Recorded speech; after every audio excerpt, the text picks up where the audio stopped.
Hoje nós não vamos expor o texto, hoje nós vamos fazer uma introdução ao livro.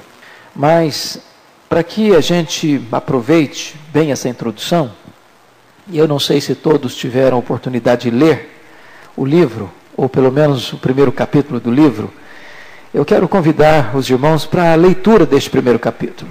Nós não vamos expô-lo, vamos fazer isso com a graça de Deus quarta-feira que vem, mas eu vou ler então este texto. Rute capítulo 1. Nos dias em que julgava os juízes, houve fome na terra. E um homem de Belém de Judá saiu habitar na terra de Moabe com sua mulher e seus 2 filhos. Este homem se chamava Elimeleque e sua mulher Noemi. Os filhos se chamavam Malom e Quilion, efrateus de Belém de Judá. Vieram à terra de Moabe e ficaram ali. Morreu Elimeleque, marido de Noemi, e ficou ela com seus 2 filhos, os quais casaram com mulheres moabitas. Era o nome de uma órfã e o nome da outra Rute, e ficaram ali quase 10 anos.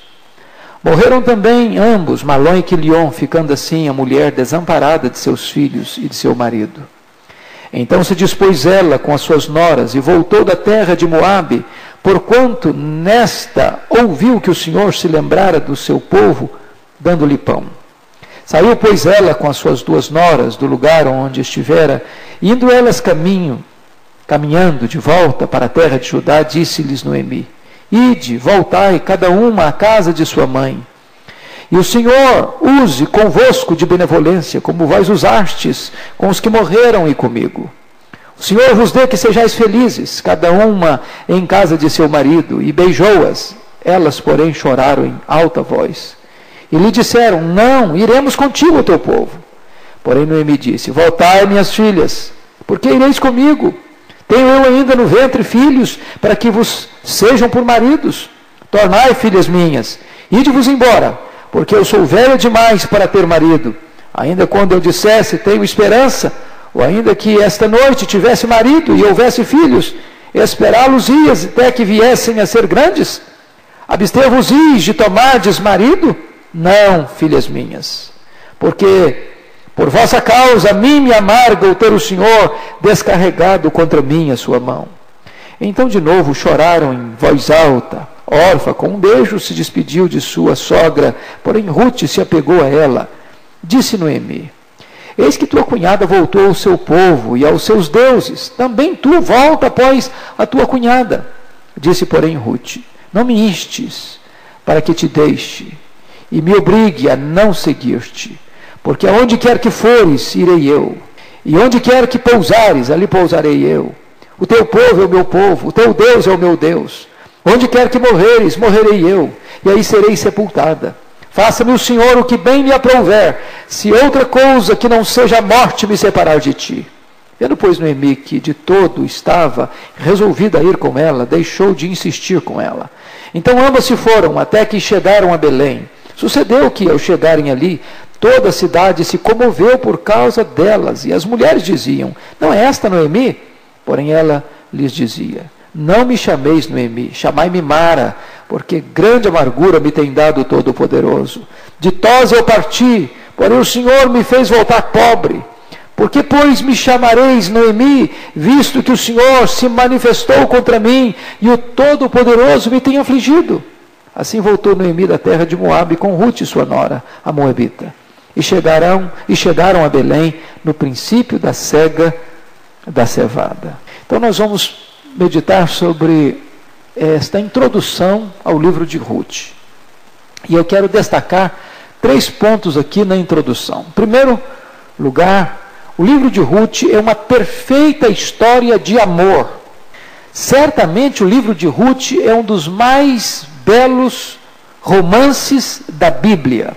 É certamente uma das joias mais ricas e encantadoras de toda a literatura mundial. É um livro inspirado, que tem ricas e profundas lições para nós. O livro de Rute pode ser considerado uma história perfeita, ou a história de encanto e deleite.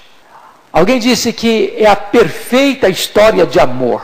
Alguém comparou este livro como um jardim grinaldado de rosas perfumadas, cuja beleza e conteúdo jamais podem ser suficientemente enaltecidos. Um dos grandes filósofos do passado, chamado Goethe, disse que o livro de Ruth é a mais bela obra completa em escala reduzida que nos foi dada como um tratado ético. E eu gostaria de dizer aquilo que um outro pensador disse, que o livro de Ruth é o livro que excede a todos os demais, no sentido de que nenhum poema do mundo, ou nenhum poeta do mundo, jamais escreveu um conto mais belo do que o livro de Ruth. O que esse livro fala? De que ele trata? Esse livro trata fundamentalmente de uma história de amor. Este livro é um livro que exalta a virtude de uma mulher moabita e mostra como uma viúva moabita não apenas se converte ao Deus de Israel, se converte à sua sogra, mas ela se insere no meio do povo de Deus para ser uma bênção e para ser uma das ancestrais do grande rei Davi e do nosso Salvador Jesus Cristo. Este livro também nos aponta um fato interessante. É um livro que fala de reconciliação. Porque se você notar, em Ruth está aqui a semente de que as nações gentílicas podem ser recebidas no meio da congregação do povo de Deus. E notem que Ruth, ela é aceita no meio do povo de Deus, porque se você perceber, quando ela se dispõe a voltar com Noemi para Belém, ela diz: o teu Deus é o meu Deus. Ela deixa a sua terra, os seus deuses. Lembra que Noemi disse para Orfa e para ela? Orfa já voltou para os seus pais, para a sua terra, para os seus deuses. Era uma terra pagã. Moabe adorava Camus, Baal era adorado naquela região. Mas antes dela vir para Belém, ela adora a Deus, ela se curva ao Deus de Noemi, ao Deus de Israel, ao Deus vivo e verdadeiro. De tal maneira que o casamento de Boaz e Ruth, de certa forma, é um protótipo desta união de judeus e gentios, formando uma única igreja, a igreja do Senhor Jesus Cristo. Segundo ponto que eu chamo a sua atenção nessa introdução, é que o livro de Ruth é a história de um drama familiar. Nós estamos vivendo face a face com esse drama. Que drama? Problema financeiro? Problema de imigração? Problema de doença? Problema de morte? Problema de casamento misto? Problema de viuvez? Problema de pobreza? Problema de amargura contra Deus? Note você se esses problemas não são exatamente os problemas que nós hoje ainda convivemos com eles. Mas também, este livro nos fala sobre a força da amizade, esse livro nos fala sobre a beleza da providência, e este livro nos fala sobre a recompensa da virtude. Desta maneira, eu quero dizer para você que o livro de Ruth, ele está exatamente num contraste com o livro de Juízes. Se você percebeu, logo no primeiro versículo diz que nos dias em que julgavam os juízes. O livro de Juízes é um livro que vai falar de guerras e de contendas. Mas o livro de Ruth vai falar de amor e de amizade. No livro de Juízes, o juízo de Deus está se mostrando à nação de Israel, punindo a loucura do seu pecado. No livro de Ruth, nós estamos encontrando que o amor e a virtude estão sendo recompensados por Deus.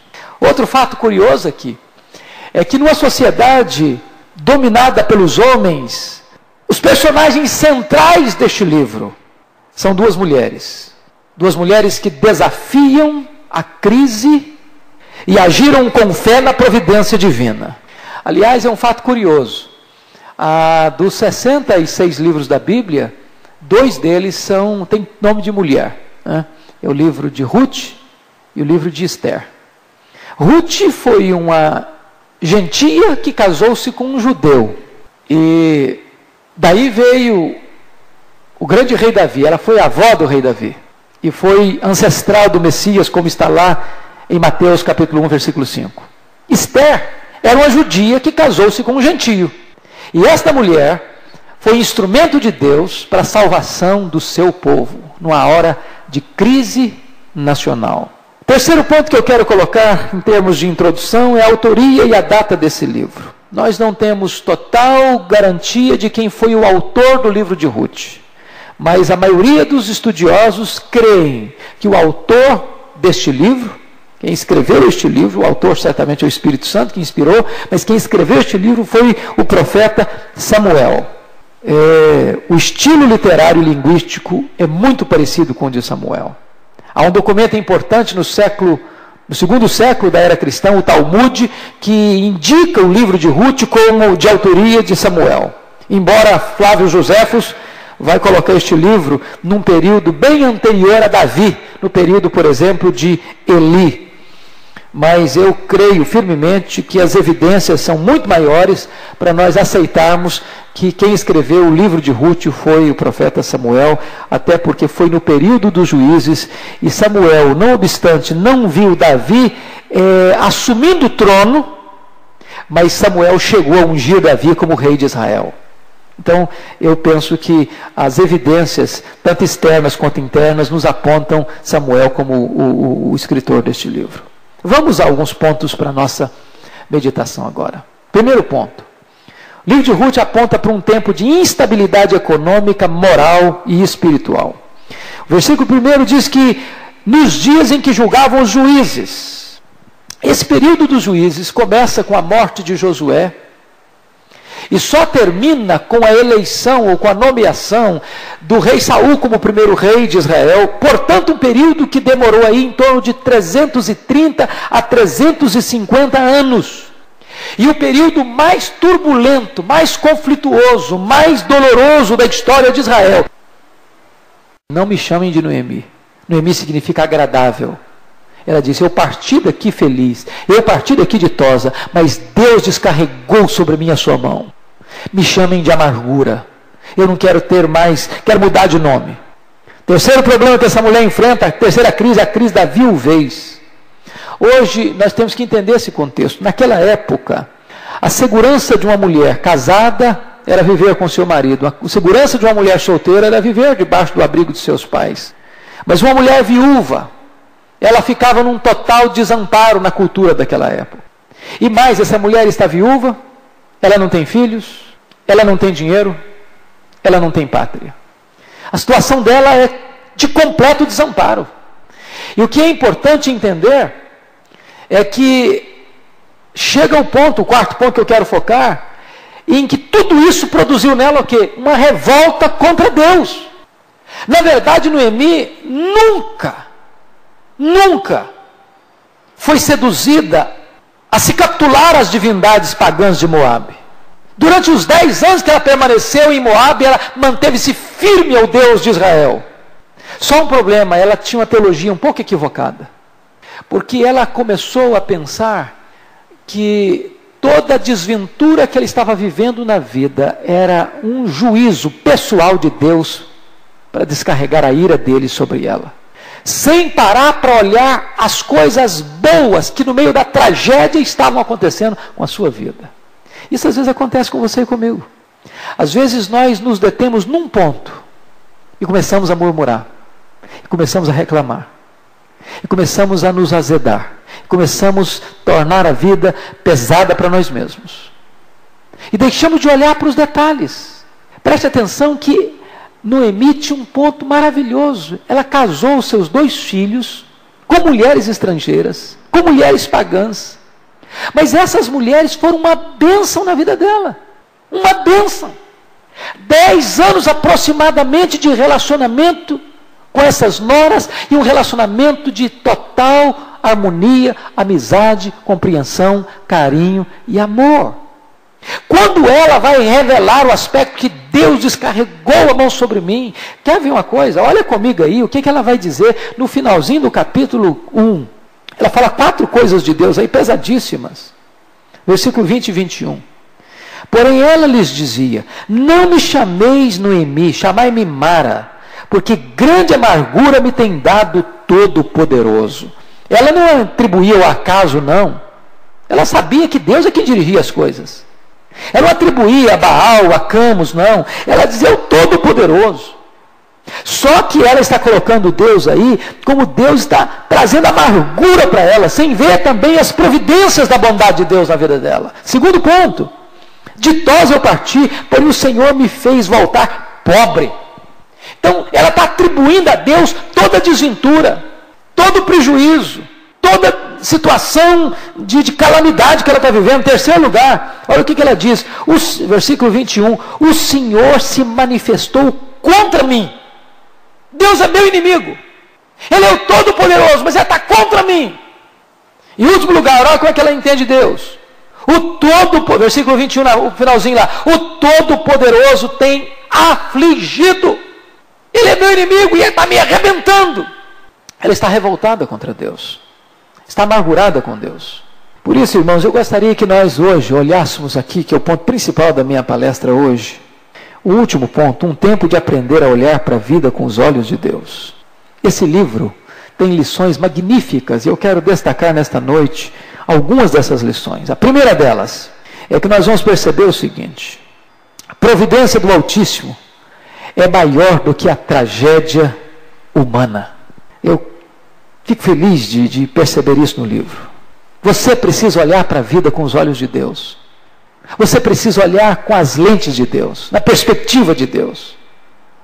Naquela famosa frase de William Cowper, o poeta inglês: por trás de toda providência carrancuda, esconde-se uma face sorridente. Por trás de toda providência carrancuda, esconde-se uma face sorridente. No meio do problema, tem um plano de Deus. No meio da dor, tem algo especial de Deus. O que prevalece não é a tragédia, é a providência divina. Deus transforma o caos em cosmo, transforma vales em mananciais, transforma tragédias em cenários de esperança. Ele enxuga as lágrimas, Ele conforta a dor, Ele põe os nossos pés na estrada da vitória. Marta disse para Jesus: Senhor, agora não adianta mais não, já é tarde, já passou da hora do Senhor intervir. Marta, se creres, verás a glória de Deus. O limite do homem não esgota as possibilidades de Deus. Deus escreveu um dos capítulos mais lindos da história a partir da mais profunda dor de Noemi. O Eterno arrancou aquela viúva da pobreza, de uma terra estranha, de um poço de solidão, e a ergueu ao nível da mais venturosa das alegrias. Se você perceber, quando a nossa causa parece perdida, com Deus, ela não está perdida. Pense nisso. A providência de Deus é maior do que qualquer tragédia humana. Segunda lição: o amor de Deus não é tribal, mas o amor de Deus é universal. Eu acho maravilhoso isso aqui, sabe por quê? Porque o livro de Ruth é como se fosse João 3,16 do Antigo Testamento. O livro de Ruth é o João 3,16 do Antigo Testamento. Porque Deus está cumprindo neste livro o que disse lá em Gênesis 12:3: em Abraão serão benditas e abençoadas todas as famílias da terra. Projeto de Deus era alcançar por meio de Abraão todos os povos. E a Bíblia diz que o projeto de Deus é salvar todos aqueles por quem Cristo morreu, que procede de toda língua, povo, tribo e nação. De tal maneira que o livro de Ruth é para nós uma lição maravilhosa, porque você vai notar que uma moabita, uma estrangeira, uma mulher que vem do paganismo, converte-se ao Deus de Israel e vai se transformar avó do grande rei Davi e ancestral do grande Messias, nosso Salvador e Redentor Jesus Cristo. Isso vai nos ensinar a verdade de que a participação no reino de Deus não depende de carne e sangue, e sim da obediência da fé. Porque Ruth aceitou de todo o coração o povo de Deus e o Deus do povo de Israel. Ela foi aceita na Assembleia de Israel para ser mãe, para ser avó e para ser ancestral do Messias. Eu acho isso bonito, sabe por quê? Porque na verdade o livro de Ruth poderia estar nos apontando uma lição muito forte para combater aquela tendência exclusivista de alguns judeus que consideravam todos os outros povos indignos do amor de Deus. Foi por esta mesma razão, por exemplo, que Jesus contou a parábola do samaritano, para combater aquela ideia exclusivista de alguns judeus, que consideravam os gentios como combustível para o fogo do inferno, como gente que não era digna de ser amada por Deus, escolhida por Deus. Só eles eram os exclusivos. E o Senhor Jesus conta a parábola do samaritano para colocar como herói da história, não um judeu, mas um samaritano a quem eles odiavam, a quem eles escorraçavam, E este livro foi belamente construído e escrito para revelar a nós que a heroína dessa história é uma mulher, é uma judia, procedente do paganismo, mas a quem Deus, na sua soberania e graça, escolhe de uma maneira de tragédia, para que ela venha a ser a avó do rei Davi e a ancestral do Messias. Que coisa maravilhosa. Aliás, quando você vai olhar a genealogia de Jesus, você fica um pouco espantado, porque fala de 4 mulheres na genealogia de Jesus. E talvez se você e eu fôssemos escrever a genealogia de uma pessoa importante, nós teríamos um pouco de dificuldade de inserir essas 4 mulheres. Porque quem está lá? Raabe era uma prostituta. Quem está lá? Tamar adulterou com o sogro. Quem está lá? Ruth era uma moabita. Quem está lá? Batseba adulterou com Davi. São as 4 mulheres que estão lá na genealogia de Jesus. E o que significa isso?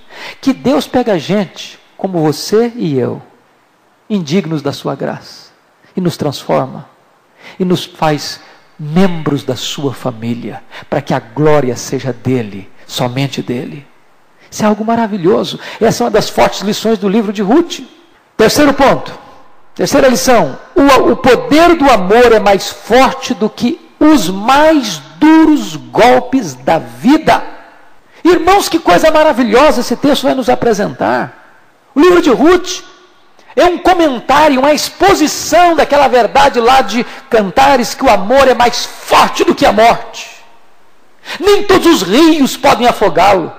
E o que é maravilhoso é que é um amor verdadeiro, puro, sem interesses. Porque você nota que talvez a mais bela declaração de amor que alguém já fez para outra pessoa não é de um homem para uma mulher. Não é um amor interesseiro, é um amor de uma viúva para outra viúva. De uma viúva pobre para outra viúva mais pobre, que não tinha nada para lhe dar, nada para lhe oferecer.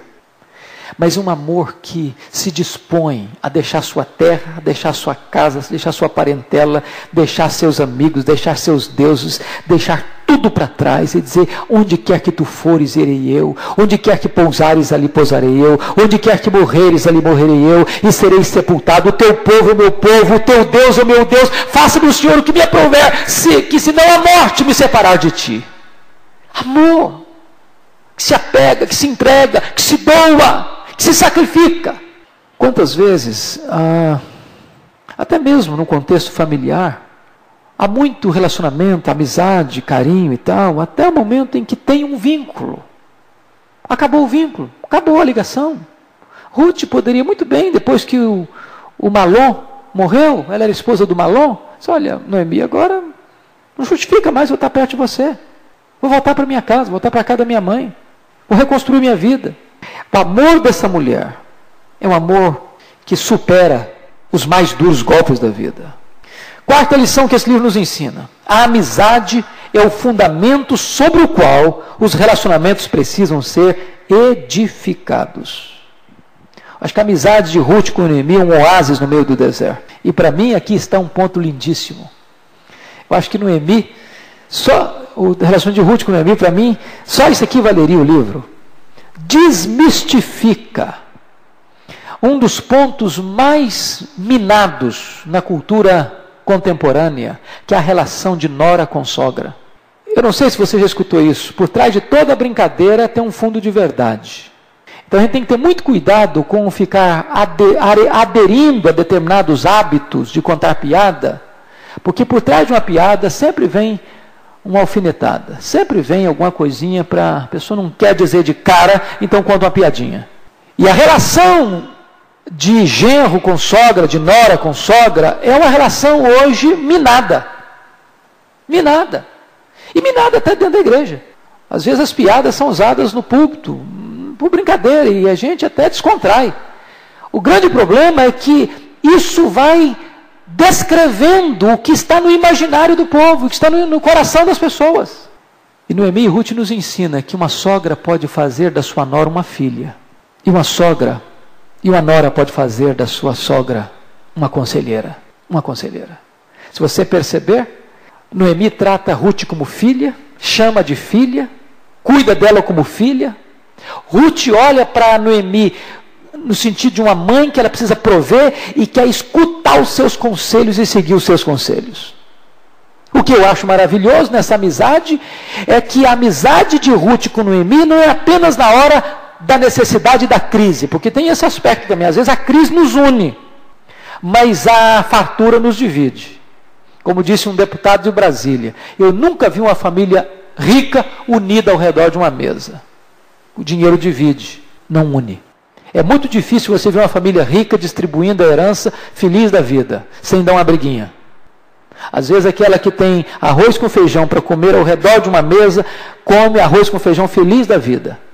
O que é maravilhoso é que depois que Ruth se casou com Boaz, um homem rico, um homem famoso, depois que Ruth tem um filho, ela podia pensar, bom, agora não preciso da minha sogra mais. Já estou casada, já tenho dinheiro, já tenho filho. Para que eu vou ficar com a minha sogra de tiracolo?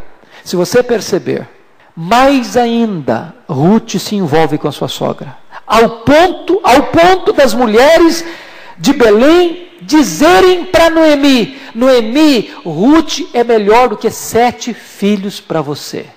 Amizade.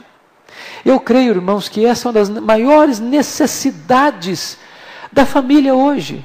Relacionamentos de amizade. A Bíblia diz em Provérbios 17, 17, em todo tempo ama o amigo, mas é na adversidade que nasce o irmão. Nós precisamos de amigos. Quer ver na igreja? Isso é estatístico, isso é provado estatisticamente. Você não permanece numa igreja se você não tem pelo menos um amigo nessa igreja. Amizade é uma necessidade essencial do ser humano.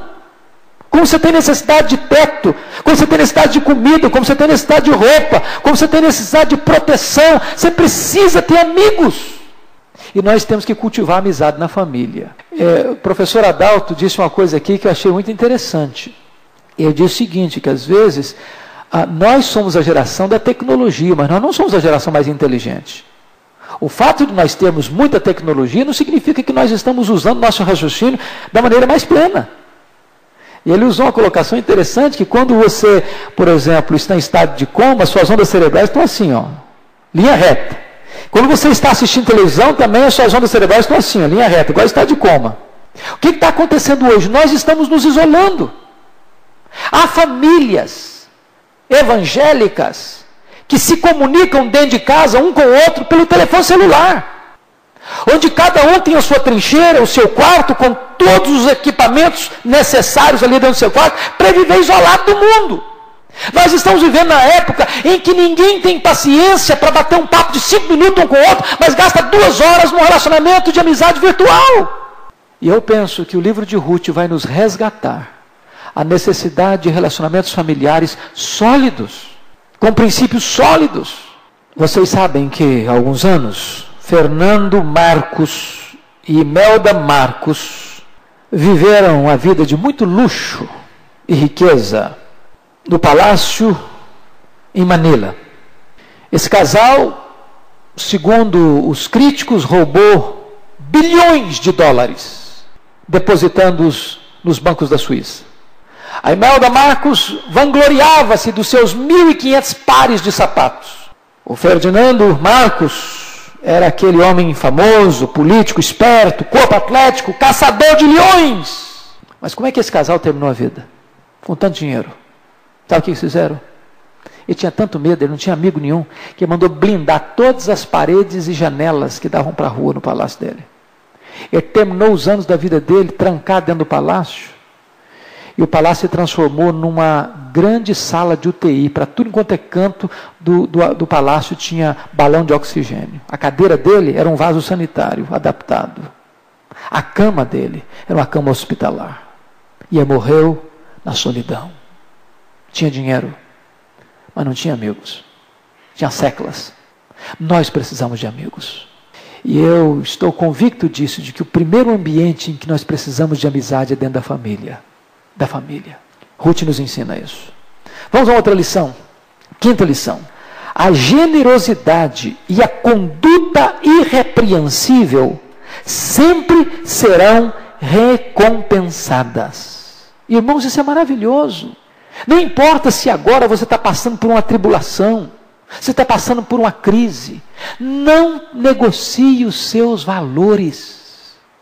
Se alguém ou se uma circunstância é adversa a você, mantenha sólida, coerente a sua postura. Tem pessoas que dizem, pô, mas eu mudei a minha conduta porque aconteceu isso, aquilo e aquilo outro comigo, e começa a tentar justificar. Ruth enfrentou muitas crises, pensem em vocês. Casada com um homem de uma nação estrangeira, daqui a pouco o marido morre, daqui a pouco o cunhado morre, daqui a pouco o sogro já tinha morrido antes, e daqui a pouco ela quer seguir a sua sogra, que é velha, que é pobre, que está desamparada, que não tem mais filhos, que não pode ter outros filhos para cumprir a lei do levirato, mas ela manteve a sua posição de integridade. Quer ver um exemplo? Olha comigo aí o que está escrito na Bíblia. Capítulo 2, versículo 11 de Ruth. Olha, o casamento dela com Boaz passa pela vida, pela conduta, pelo caráter de Ruth. Olha o que está escrito aí no versículo 11 e 12. Ela faz uma pergunta para Boaz no versículo 10. Como é que me favoreces e fazes caso de mim, sendo eu uma estrangeira? Respondeu Boaz e lhe disse: bem me contaram tudo quanto fizeste à tua sogra, depois da morte de teu marido, e como deixaste a teu pai e a tua mãe e a terra onde nasceste, e vieste para um povo que dantes não conhecias. O Senhor retribua o teu feito, e seja cumprida a tua recompensa do Senhor, Deus de Israel, sob cujas asas vieste buscar refúgio. Note você, preste atenção no versículo 11, bem me contaram, quanto que contaram para ele? Tudo o que ela fez, a sogra dela. Sabe por que ela tirou, vou usar uma palavra do nosso vocabulário do dia a dia, por que ela tirou essa sorte grande, casar-se com um homem rico em Belém? Porque ela tratou bem a sua sogra. Porque a vida dela já tinha, a fama da vida dela já tinha chegado antes dela em Belém. Que coisa maravilhosa. Deixa eu perguntar para você. O que é que as pessoas comentam a seu respeito? Como é que você é conhecido? O que é que as pessoas podem e falam acerca de você? De alguém que abençoa? De alguém que ajuda? De alguém que fala bem? De alguém que abençoa? De alguém que investe? De alguém que torna a vida dos outros mais doce, mais suave? Note outra coisa, olha comigo capítulo 3, versículo 11 de Ruth. Olha outra coisa linda aí. Agora, pois, minha filha, ele falando de novo para ela, agora, pois, minha filha, não tenhas receio, tudo quanto disseste eu te farei, pois toda a cidade do meu povo sabe que és mulher virtuosa. Preste atenção, toda a cidade do meu povo sabe que és mulher virtuosa. Qual é a fama que você tem na cidade? O que as pessoas que convivem com você podem dizer a seu respeito? Então, a vida de Ruth, o caráter de Ruth, a conduta de Ruth, que pavimentou o caminho dela para a bênção de Deus na vida dela. Quando você semeia, você colhe. Quando você semeia com lágrimas, você colhe com júbilo. Quando você semeia com fartura, você colhe com abundância. Sexta verdade que eu quero focar. Sexta verdade. Uma amizade verdadeira não se desfaz na adversidade, nem se enfraquece na prosperidade. Amigo é amigo, para o que deve é. Porque amigo, quando está tudo bem, é mais fácil. Tem gente que consegue ser amigo na hora da crise, mas quando a coisa melhora, já esquece os amigos para lá. Igual político, né? Não estou dizendo todos, mas alguns políticos que eu conheço, já viu nessa situação, a história da questão da política?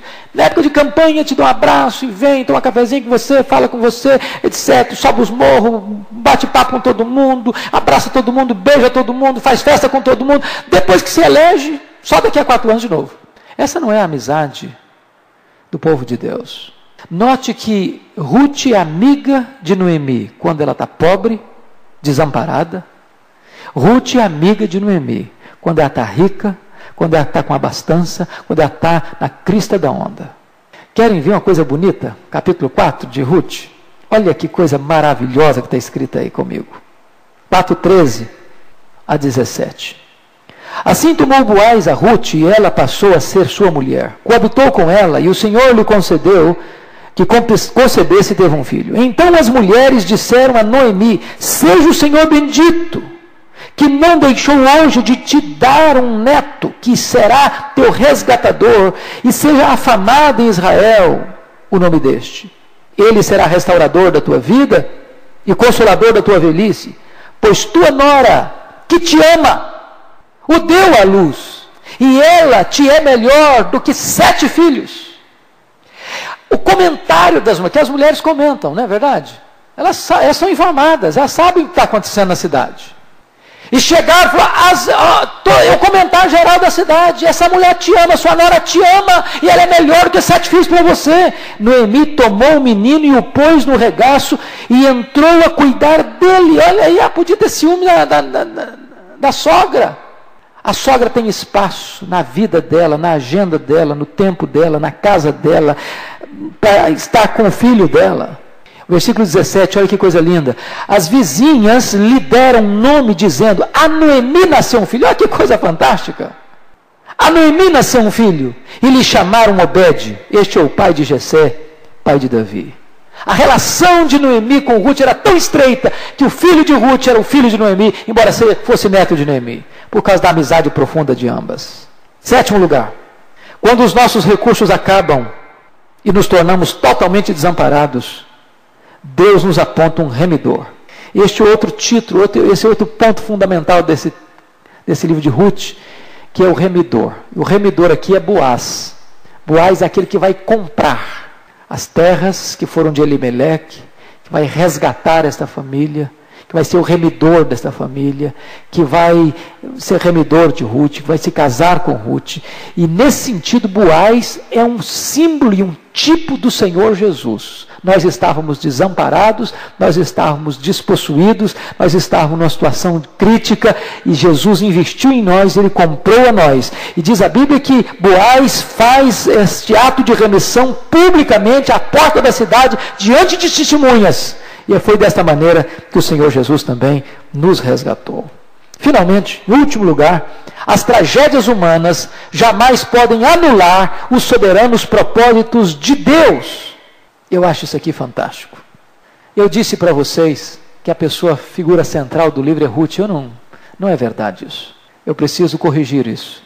E eu disse na época de ênfase. Mas sabe quem é o personagem central desse livro? É Deus. Se você notar, no meio das tragédias, das tempestades, das crises, dos desencontros, dos juízos, das fugas, das doenças, das mortes, do luto, da pobreza, da imigração, quem está no centro de tudo é a mão da providência divina.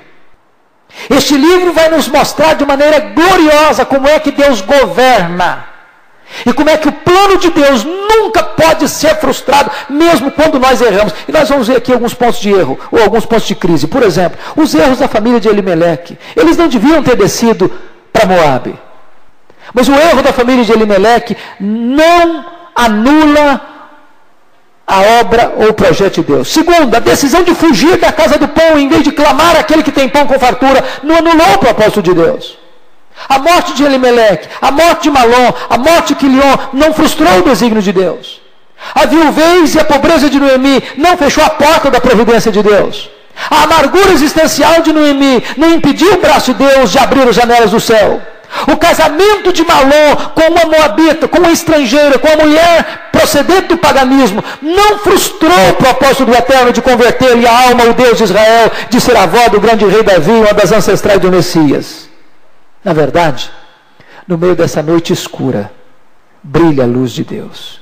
No meio da tragédia humana, os propósitos humanos, os propósitos divinos se estabelecem. Na verdade, eu termino aqui, espere com confiança em Deus, que o desenrolar do mosaico da sua vida, por fim, fará sentido.